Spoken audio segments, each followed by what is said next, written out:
जय जय श्री राधे श्याम। महाप्रभु श्री हितहरिवंश चंद्रजू के श्रीधाम वृंदावन आने के समय में नरवाहन जी नामक एक डाकुओं के सरदार के आतंक के कारण संत लोग यहाँ पे रहकर शांतिपूर्वक भजन नहीं कर पाते थे, किंतु महाप्रभु ने उन दस्युराज नरवाहन जी पर भी कृपा की और अपने प्रथम मिलन में ही उनको भक्त शिरोमणि बना दिया। इस प्रकार नरवाहन जी के हृदय परिवर्तन तथा स्वभाव परिवर्तन के पश्चात श्रीधाम वृंदावन में सुख शांति स्थापित हो गई और संत लोग शांतिपूर्वक वृंदावन में रहकर भजन करने लगे।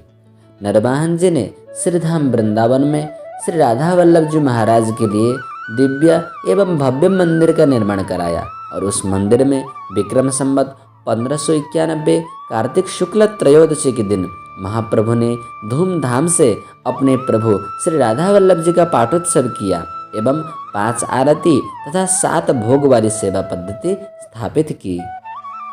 महाप्रभु अपने परिकर के साथ श्री राधा वल्लभ लाल जी की अत्यंत ही लाड़ चाव से सेवा पूजा करते थे। उन्होंने अपनी प्रथम पत्नी श्री कृष्णदासी जी को पुष्प सेवा तथा द्वितीय पत्नी श्री मनोहरी जी को संत सेवा सौंपी थी और स्वयं श्री राधा वल्लभ जी की सेवा तथा लीला चिंतन में मग्न रहते थे। श्री हितजू के द्वारा श्रृंगार रसोपासना का बड़ा व्यापक प्रचार हुआ, अतः महाप्रभु के दर्शन तथा उनके सत्संग के लाभ से रसिकजन परम आनंदित होते थे, क्योंकि श्री हितजू के उपदेश अत्यंत ही सारागर्भित होते थे।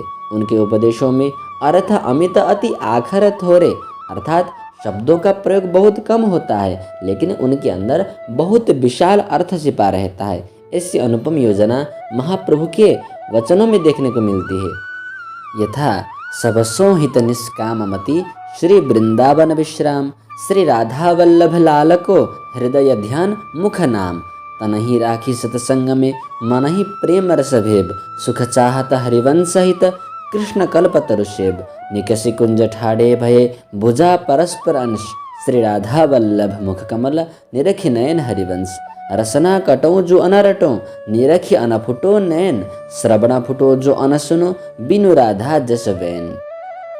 महाप्रभु श्री हितहरिवंश चंद्रजू के लिए भक्तमाल के रचयिता गोस्वामी श्री नाभाजी महाराज वर्णन करते हैं। श्री हरिवंश गुसाई भजन की रीति सकृत को उजानी है।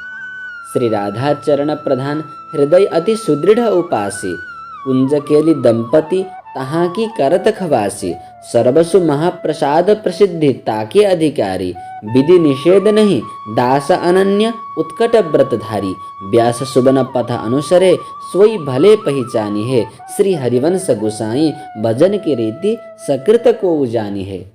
महाप्रभु के भजन के रीति के विषय में उपासना पद्धति के विषय में कोई बिरला ही है जो भलीभांति उस रसरीति को समझ सकता है, क्योंकि स्वयं सिद्ध संत श्री नाभाजी महाराज को भी जब तक स्वामिनी जी की कृपा नहीं हुई थी तब तक हिताचार्य चरण के जीवन के वृत्तांत के विषय में भी ज्ञान नहीं हुआ, और जब स्वामिनी जी की कृपा हुई तब जाकर के उनके हृदय में हिताचार्य चरण के जीवन के विषय में और उनकी उपासना पद्धति के विषय में परिचय प्राप्त हो सका। अतः इस विषय को भली भांति समझ करके श्री गोस्वामी नाभाजी महाराज वर्णन करते हैं। श्री हरिवंश गोसाई भजन की रीति सकृत को उजानी है। साथ में इस पंक्ति में जो सकृत को उजानी है शब्द का प्रयोग किया गया है उसका अर्थ श्री सेवक जी के लिए भी लिया जाता है, क्योंकि श्री हितजू की उपासना पद्धति को श्री सेवक जी ने भली भांति प्रकार से समझ लिया था और साथ में श्री सेवक जी की वाणी में ही श्री हिताचार्य चरण की भजन की रीति के विषय में सम्यक संपूर्ण तथा मनोवैज्ञानिक विश्लेषण प्राप्त होता है। अतः श्री हिताचार्य चरण के इस उपासना पद्धति को भली भांति प्रकार से समझने के लिए श्री सेवक वाणी का भी अध्ययन नितांत आवश्यक है। जय जय श्री राधे श्याम।